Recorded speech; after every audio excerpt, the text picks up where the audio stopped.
ചേട്ടനായാലും സ്വന്തം അച്ഛൻ തന്നെ ആയാലും പൈസയുടെ കാര്യത്തില് ലോനപ്പൻ ചേട്ടൻ പറ്റിക്കും. അന്നേരം ബന്ധങ്ങളൊന്നും ചേട്ടൻ നോക്കൂല, അല്ല ചേട്ടാ?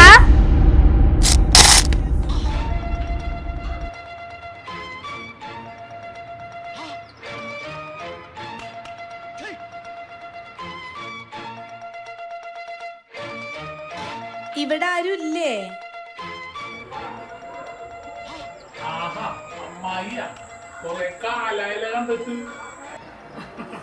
ഇറങ്ങണമെന്ന് വിചാരിക്കും, പിന്നെ പിന്നെ ഓരോരോ തിരക്കായി പോകും, അതാണ്.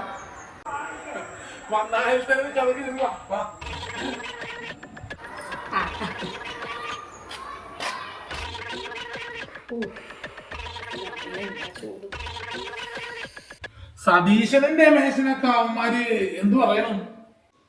ഓ, സുഖമായിട്ടിരിക്കുന്നു. രണ്ടും ഭാര്യ വീട്ടിലാണല്ലോ ഇപ്പൊ താമസം. അത് ഞാൻ അറിഞ്ഞായിരുന്നു. ഈ ഭാര്യ വീട്ടിൽ പോയി കിടന്നാ നമുക്ക് വലിയ വിലയും കിട്ടും അമ്മായി. അത് അവന്മാര് പറഞ്ഞു മനസ്സിലായിക്കൂടെ? എന്തോരം പറയണം. രണ്ടിനും ബോധം ഉണ്ടെങ്കിലല്ലേ മനസ്സിലാവൂ. ഞാൻ പിന്നെ ഒന്നും പറയാൻ പോയില്ല. കല്യാണം കഴിഞ്ഞ ശേഷം പിന്നെ ഭാര്യ മാത്രം മതി, തള്ള വേണ്ട. അതൊക്കെ ഞാൻ എന്റെ ഭാര്യനെ കെട്ടിക്കൊണ്ട് ഇങ്ങോട്ട് വന്നതിന് ശേഷം ഇതുവരെ ഒരു രാത്രി തികച്ച് ഞാൻ അവളുടെ വീട്ടിൽ പോയി നിന്നിട്ടില്ല. അതൊക്കെ തന്നെയാണ് ആണത്തം. നമ്മുടെ കുടുംബത്തിന്റെ പാരമ്പര്യം നീ കാത്ത്. പക്ഷെ എന്റെ രണ്ട് വിത്തുകളോടും പറഞ്ഞിട്ട് ഒരു കാര്യമില്ല. ഭാര്യമാര് പറയണേണ് വേദവാക്കി അതുങ്ങൾക്ക്. പിന്നെ അവക്കും അവളുടെ വീട്ടിൽ പോയി നിൽക്കണം അത്ര ഇഷ്ടമല്ല, അറിയാല്ല. അവളുടെ ആങ്ങളായിട്ട് അവൾ അങ്ങോട്ട് ചേരൂല. പണ്ടേ അങ്ങനെ തന്നെയാണ്. ഞാൻ ചോദിക്കാൻ മറന്ന്, അവളുടെ ആങ്ങളായിട്ടുള്ള കേസൊക്കെ തീർന്ന? കേസ് ഇപ്പോഴും ഉണ്ടമ്മായി. അത് 10-22 കൊല്ലായിട്ടുള്ളൂ കേസ് തുടങ്ങിയിട്ട്. എന്റെ മൂന്നാമത്തെ മോന്റെ 1ാം പിറന്നാളിനാണ് ഞാൻ അറിഞ്ഞത് അവളുടെ അമ്മനെ പറ്റിച്ച് ആങ്ങളെ മുഴുവൻ എഴുതിയെടുത്തായി. അയ്യോ, 22 കൊല്ലായല്ലേ?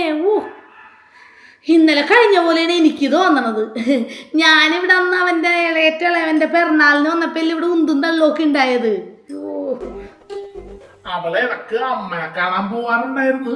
പിന്നെ അമ്മ മരിച്ചതിന് ശേഷം ഇപ്പൊ അങ്ങോട്ട് പോവല് കുറവാണ്. അവളുടെ അമ്മ മരിച്ചിട്ട് അവിടെ അടക്കത്തിന് ചെന്നപ്പോ അവിടെ എന്തൊക്കെയൊക്കെ പ്രശ്നങ്ങൾ ഉണ്ടായിരുന്നു ആരോ പറഞ്ഞ് ഞാൻ കേട്ടല്ല. അത് പിന്നെ അവളുടെ അമ്മയുടെ മാലയും വളയും കമ്മലൊക്കെ അവക്ക് കിട്ടൂലെന്ന് പറഞ്ഞപ്പോ ഞാൻ പ്രശ്നം ഉണ്ടാക്കി. എന്നിട്ട് കിട്ടിയാ? കിട്ടാതെ അടക്കം നടക്കൂലെന്ന് ഞാൻ അങ്ങോട്ട് കട്ടായം പറഞ്ഞു. ശരിക്കും പെൺമക്കൾക്ക് അവകാശപ്പെട്ടല്ലേ ഈ അമ്മയുടെ സ്വർണ്ണവും ഒക്കെ. അതാണ്. നീ നമ്മുടെ കുടുംബത്തിന്റെ ഒരു അപമാനം തന്നെയാണ്. അഭിമാനം മാറിപ്പോയി. അങ്ങനെ പറ. എടാ, നീ അറിഞ്ഞ നിന്റെ ചേട്ടന്റെ മോളുടെ കല്യാണം ആവാറായിട്ടുണ്ടല്ല? ആ കല്യാണം ഉറപ്പിച്ച. ചേട്ടൻ ഇവിടെ വന്നിരുന്ന് ഇതിന്റെ ഭാഗം കിട്ടണ തറവാടിന്റെ മോളുടെ ഒരു കല്യാണ കേസ് വന്നിട്ടുണ്ട്. ഗവൺമെന്റ് ജോലിക്കാരനാണ് വയ്യനക്ക് എന്നൊക്കെ പറഞ്ഞിട്ടേ. ആ കേസ് തന്നെയാണ് ഉറപ്പിച്ചേക്കണത്. അത് പക്ഷെ ഉറപ്പിക്കാൻ വഴിയില്ലല്ലോ. അവർക്ക് 25 പവനെങ്കിലും കൊടുക്കണം. അതുകൊണ്ട് ഇവിടുത്തെ ചേട്ടന്റെ ഭാഗം വേണമെന്നൊക്കെ പറഞ്ഞാൽ ഇങ്ങോട്ട് വന്നത്. എന്നിട്ട് നീ ഭാഗം കൊടുക്കാന്ന് പറഞ്ഞ? അല്ലാണ്ട് അവൻ എങ്ങനെയാണ് ആ കല്യാണം ഉറപ്പിക്കണത്? ഞാൻ കൊടുക്കാനൊന്നും പറഞ്ഞില്ല. ഈ ആകെ 12 സെന്റ് ഉള്ളതിന്ന് ചേട്ടന് 4 സെന്റ് കൊടുക്കണമെങ്കിൽ വീട് പൊളിക്കേണ്ടി വരുമെന്ന് ഞാനോട് പറഞ്ഞു. അല്ലെങ്കിൽ നീ അതിന്റെ പൈസ അവന് കൊടുക്കാന്ന് പറഞ്ഞ? എവിടെന്ന്? ഞാൻ അങ്ങനൊന്നും പറഞ്ഞൊന്നുമില്ല. ഞാൻ പറഞ്ഞു ചേട്ടാ ഒരു 2-3 ലക്ഷം ഞാൻ തരാം, ഒന്ന് ഒപ്പിട്ട് തരുമെന്ന് ചോദിച്ചു. പുള്ളി അപ്പൊ പറയാണ് 2-3 ലക്ഷം രൂപ കൊണ്ട് എന്റെ കടങ്ങളൊക്കെ ഒന്നും ആവൂല, മോളെ കെട്ടിച്ചുവിടാൻ പറ്റൂലെന്നൊക്കെ. ടൗണിൽ നിന്ന് അധികം ദൂരം ഇങ്ങോട്ടില്ല. ഓടിപ്പോയ ഒരു 100 മീറ്റർ അല്ലേ ഉള്ളൂ. NH-47 ഇതിൽ കൂടെ പോയിക്കൊണ്ടിരിക്കണത്. അപ്പൊ അത് ഈ സ്ഥലമൊക്കെ വിറ്റ നല്ല പൈസ കിട്ടുമെന്ന് അവനറിയാം. അതെ അമ്മായി, ഞാനൊരു കാര്യം പറയാം, വേറെ ആരോടും പറയരുത്. എടാ, നിനക്ക് എന്നെ വിശ്വാസമില്ലേ? എൻ്റെ നാത്തൂൻ്റെ മക്കളിൽ എനിക്ക് ആകെ നിന്നെ മാത്രമേ ഇഷ്ടമുള്ളൂ. നിന്റെ അടുത്ത് മാത്രമേ ഞാൻ വരാറുള്ളൂ എന്ന് നിനക്കറിയാമല്ല. അതെന്തുകൊണ്ടാണെന്നും നിനക്കറിയാം. നമ്മ രണ്ടുപേരും ഒരേ നാളുകാരല്ലേ, അതിൻ്റെ ഒരു കൂറ് നമുക്ക് അങ്ങോട്ടും ഇങ്ങോട്ടും ഉണ്ടാവുമല്ല. പിന്നെ എൻ്റെ ജാതകം നോക്കിയ ഒരാളെന്നോട് പറഞ്ഞു, നിൻ്റെ കുടുംബത്തിൽ നിൻ്റെ നാളിൽ തന്നെ ജനിക്കുന്ന ഒരുത്തനെ വരും, അവനെ നീ എപ്പോഴും സ്നേഹത്തോടു കൂടി അവൻ എന്ത് സഹായവും ചെയ്തു കൊടുത്തിരിക്കണമെന്ന്, അതുകൊണ്ട് എനിക്ക് ഉയർച്ചയേ ഉണ്ടാവുമെന്ന്. അതുകൊണ്ട് നിൻ്റെ കൂടെ തന്നെയല്ലേ ഞാൻ ചെറുതിലേ മുതൽ സപ്പോർട്ട് ചെയ്ത് നിൽക്കാറ്. അവന്മാരൊക്കെ എന്തോരം തല്ലൊക്കെ മേടിച്ചു കൊടുക്കുമായിരുന്നു നമ്മൾ രണ്ടുപേരും കൂടിയേ. അതെനിക്കറിയാല്ല, എന്നാലും ഞാനൊന്ന് പറഞ്ഞെന്നുള്ളൂ, വേറെ ആരും അറിയരുതെന്ന്.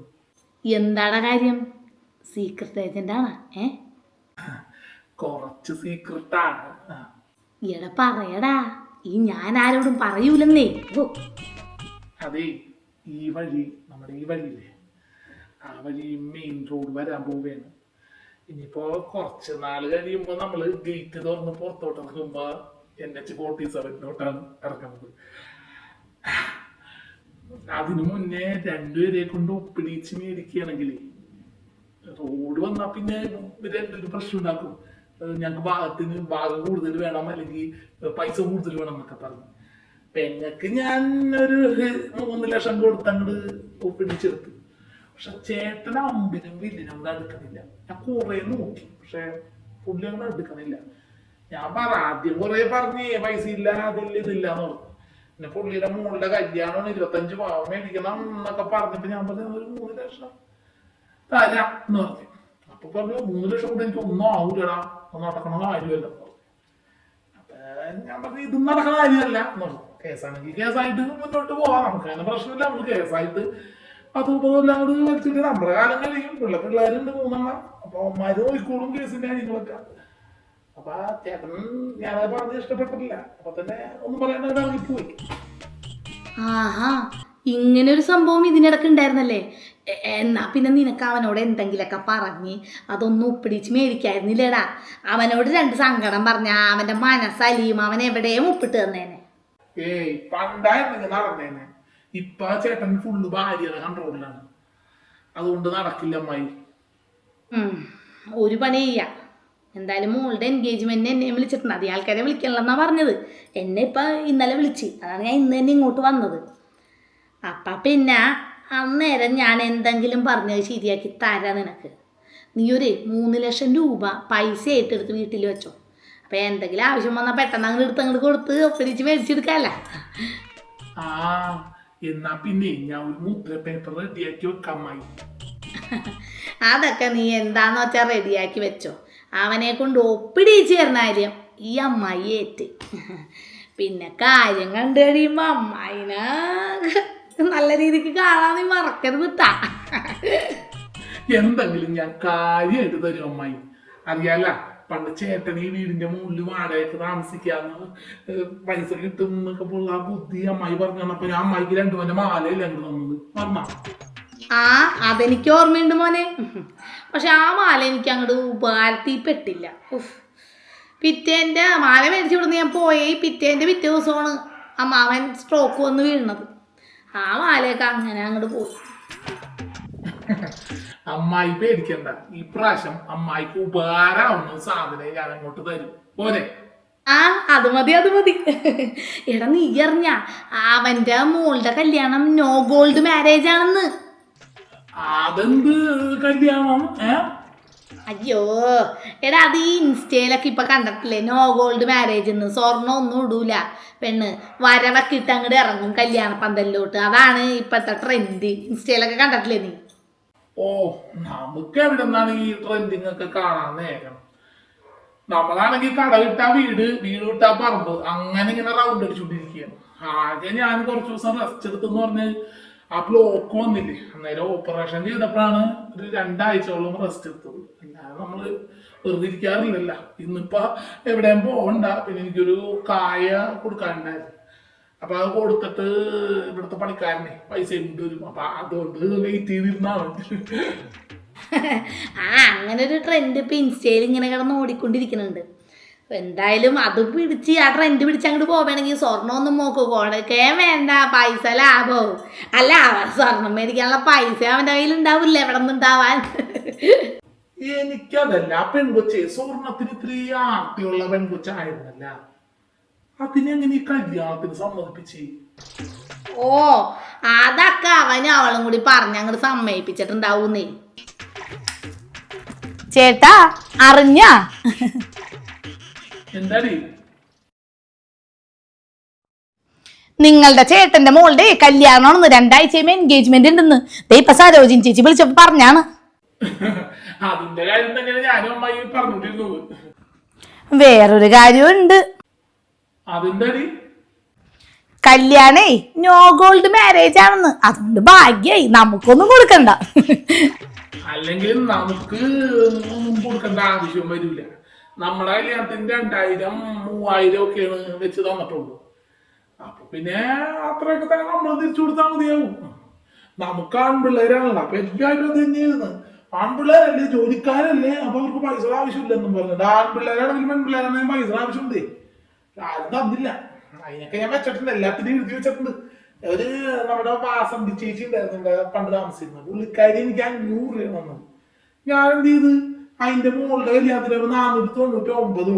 അങ്ങനെ ഇട്ടില്ല, 1 രൂപ കുറച്ചങ്ങോട്ട് കൊടുത്ത്.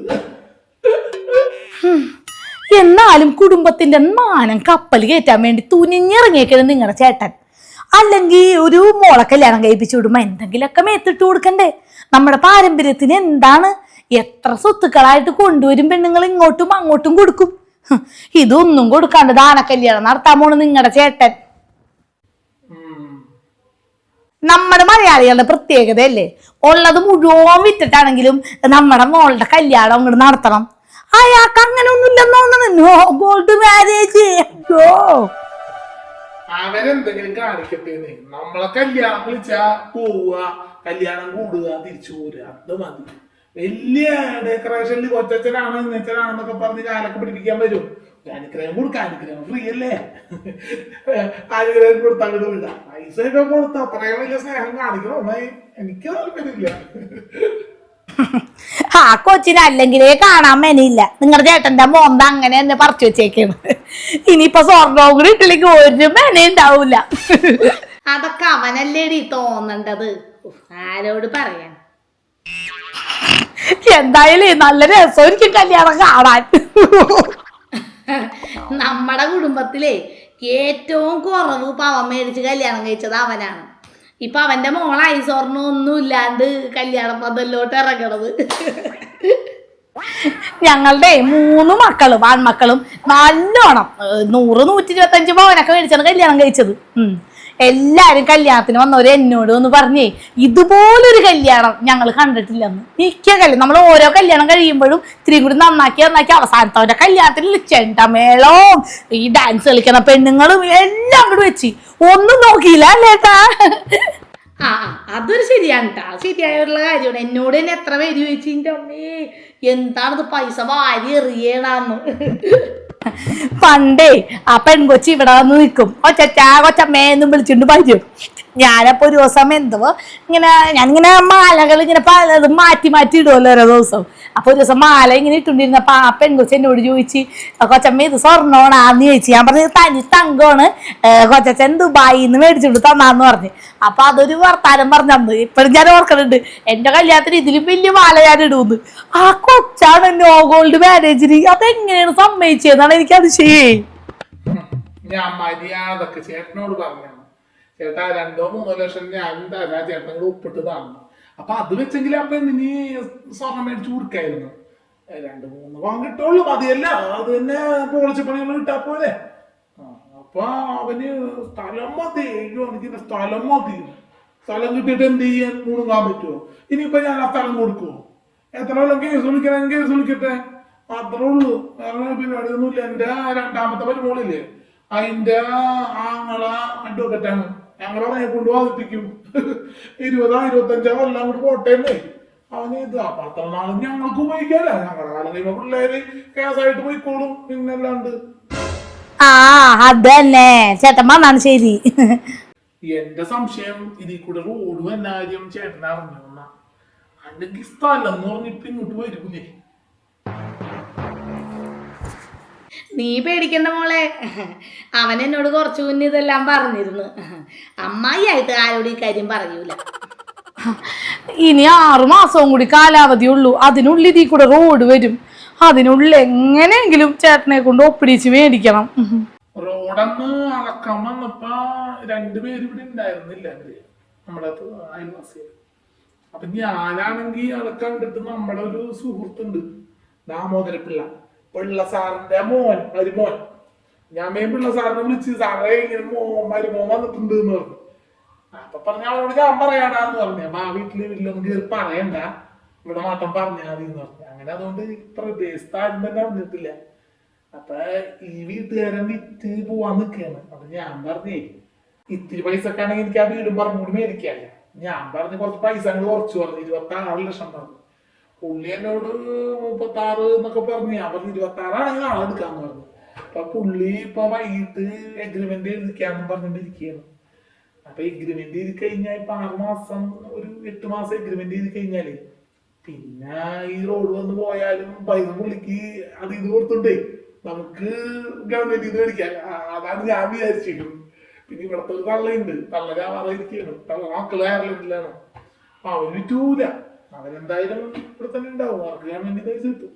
നമ്മുടെ മതിലിന്റെ സൈഡിൽ കൂടിയിട്ടാണ് അളന്നേക്കണത്. നമുക്ക് വലിയ സീനില്ല. ചവിട്ടണത് നമ്മുടെ റൂട്ടിലോട്ടായിരിക്കും മാത്രമേ ഉള്ളൂ. വികസനങ്ങൾ വന്നൊരു വഴി നല്ല മതി നേരാണ്. നല്ല സമയവും പോകുന്നത്. എടലോനപ്പാ, ഞാൻ ഒരു കാര്യം പറയട്ടെ. എൻ്റെ ചെറിയ ബുദ്ധി തോന്നിയതാണ് കേട്ടാ. ശ്രമിച്ചൊന്ന് നോക്കാം, വർക്കാവോന്നൊരു ഡൗട്ട് ഉണ്ട്. എന്താ അമ്മായി, എന്താണെങ്കിലും പറഞ്ഞോ.